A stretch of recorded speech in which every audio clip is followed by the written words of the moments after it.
En direct depuis Lyon Eurexpo. Ici Sud Radio. Les Français parlent au français. Les carottes sont cuites. Les carottes sont cuites. Sud Radio Berkov dans tous ses états. C'est Radio Londres, mais c'est Sud Radio à Lyon. Donc Radio Lyon, Radio Sud Radio, la voix, vous le savez, de la résistance à toutes les idées reçues et à toutes les doxas et à tous les conformismes et à tous les passages cloutés, balisés. Alors, qu'est-ce qui se passe en Europe ?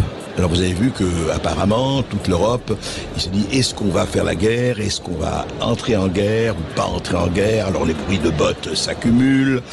On a vu aussi passer l'attentat à Moscou et autres. Et au fond, de temps en temps, on attend comme ça, on entend de la part de certains responsables la vérité qui sort de la bouche non des enfants, mais des institutions. Comment ? Écoutez. Sud Radio Berkov dans tous ses états. Les perles du jour.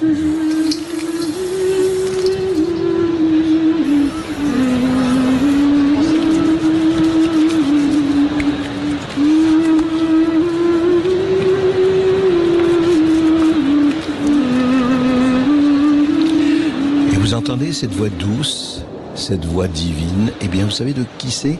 C'est Ursula von der Leyen, la présidente de la Commission européenne, en train de se laver les mains tout en chantant l'hymne européen, l'hymne à la joie évidemment de Beethoven.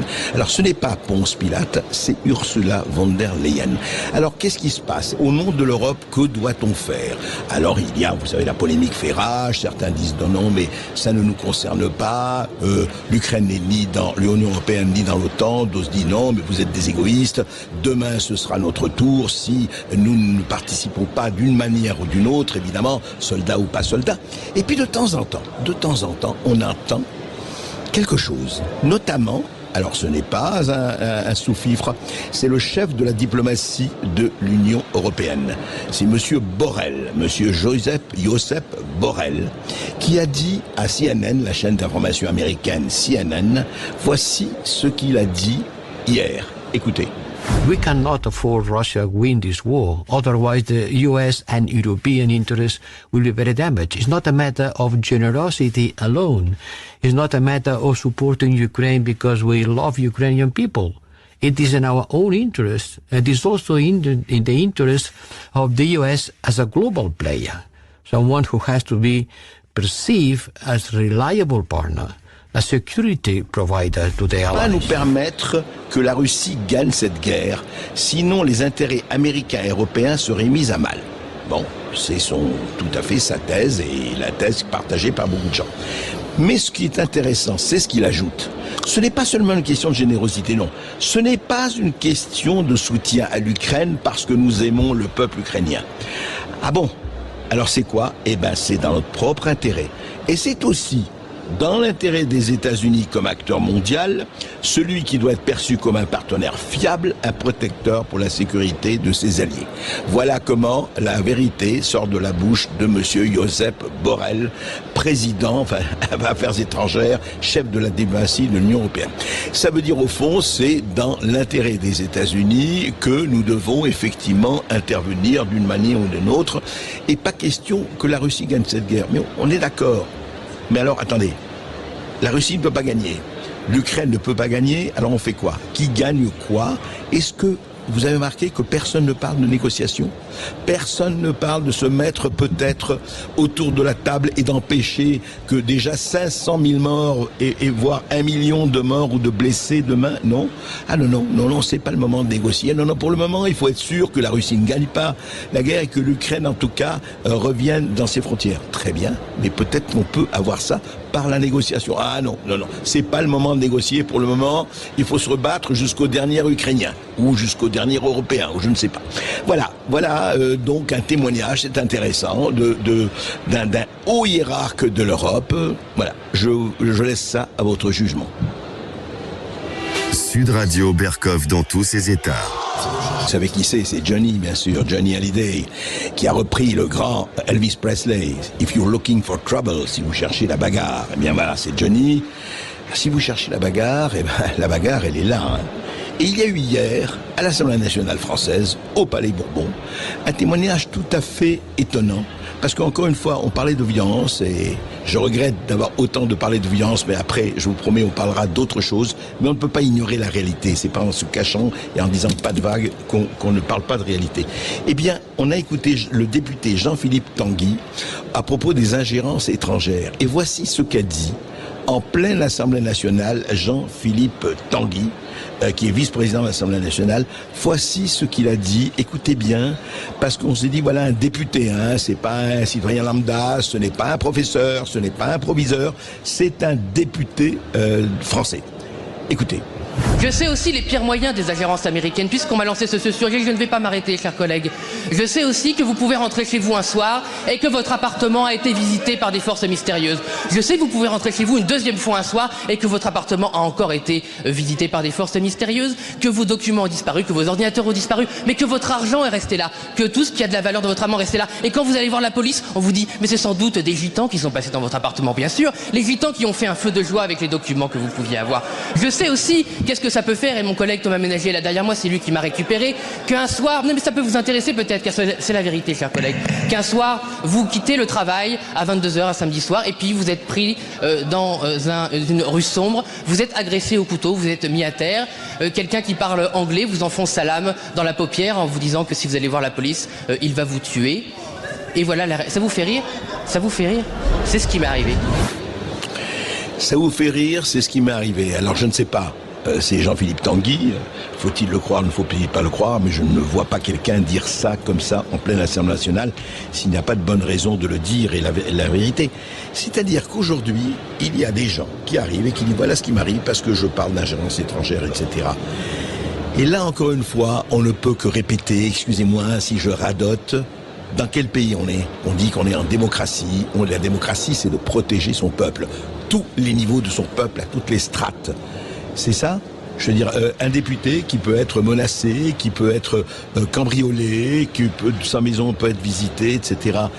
Alors on se pose des problèmes entre le fossé abyssal qui existe entre les déclarations magnifiques, le vivre ensemble, le nous sommes tous des frères et nous aimons et Yukaidi Yukaida et les fleurs et vous n'aurez pas ma haine et ceci et cela.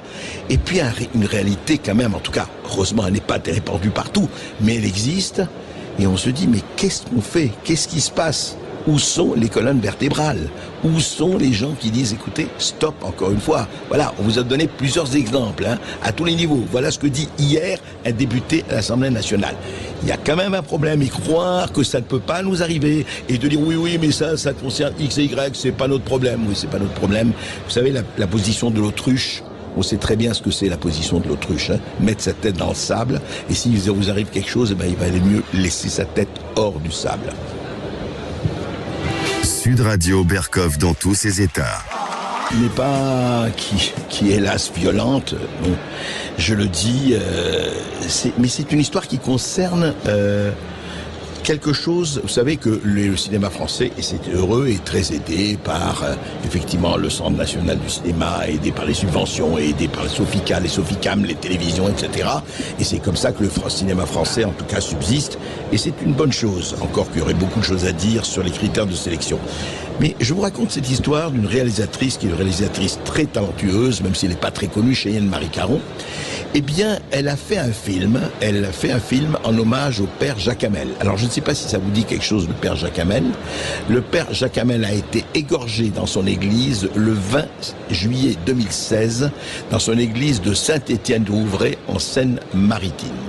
Le film va sortir le 24 avril prochain, donc il raconte cette histoire, en même temps le criminel, Adel Kermiche, et le père Jacques Hamel, qui a été, je rappelle encore une fois, assassiné froidement dans son église au moment de la messe en juillet 2016.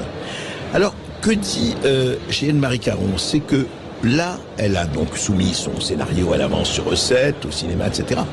Eh bien, aucune aide de la part de Centre national de cinéma. Aucune aide. Alors que je vous signale qu'ils aident vraiment de toute catégorie de films. Et elle dit ceci, ils ne m'ont pas aidé, je ne sais pas pourquoi ils ont refusé de me donner des aides. Je n'ai pas la réponse. Ils ne m'ont jamais... voilà. Vous allez écouter le sonore de Cheyenne Marie Caron. Dernière question, alors c'est un peu décalé, peut-être vous allez la trouver un peu décalée, mais moi je trouve qu'elle a son importance. Je crois que vous n'avez reçu aucune aide de la part du CNC pour faire votre film. Or, c'est un film positif, c'est un film qui raconte une histoire qui est arrivée en France, qui a bouleversé les Français. Pourquoi est-ce que le CNC, qui est là pour ça, surtout vous êtes une indépendante en plus, pourquoi est-ce que le CNC ne vous a pas aidé pour faire ce film? Moi, honnêtement, quand j'ai lu ça, j'ai fait un bond. Je me suis dit, c'est impossible. Le rôle du CNC, c'est d'aider des films comme les vôtres. Eh ben, je vais vous dire une chose. Non seulement ils m'ont pas aidé, ils ne m'ont jamais aidé sur mes films précédents. J'avais fait L'Apôtre sur la conversion d'un musulman au christianisme qui se terminait dans la bienveillance, dans le dialogue entre musulmans et chrétiens. Ils ne m'avaient pas aidé non plus. J'ai écrit un projet sur le conflit israélo-palestinien. Vraiment un film fraternelle entre ces deux peuples. Je ne suis ni l'un ni l'autre, je ne suis pas juive, je ne suis pas musulmane, mais j'ai vraiment fait un film de dialogue et de fraternité. Eh bien, ils me l'ont refusé. Et pour le moment, je ne parviens pas à le monter, vous voyez. Alors, je ne sais pas, je n'ai pas la réponse. Ouais. Je n'ai pas la réponse. Voilà. On a quelques idées, mais bon. Ouais, je n'ai pas la réponse. Effectivement, ça s'appelle les 2 poids, 2 mesures. Comme d'habitude, nous sommes sous la loi des 2 poids, 2 mesures. On aimerait bien avoir un peu plus de transparence et un peu plus d'explication, peut-être. À tout de suite. On va marquer une courte pause sur Sud Radio. On va revenir dans quelques instants. On parlera gastronomie avec le chef lyonnais Christophe Marguin qui est avec nous. On va parler bouffe, on va parler foie gras, on va parler Rosette. On est en direct de Lyon. Ne vous excitez pas. On est en direct de Lyon. À tout de suite sur Sud Radio. Sud Radio Berkov dans tous ses états. Appelez maintenant pour réagir 0826 300 300.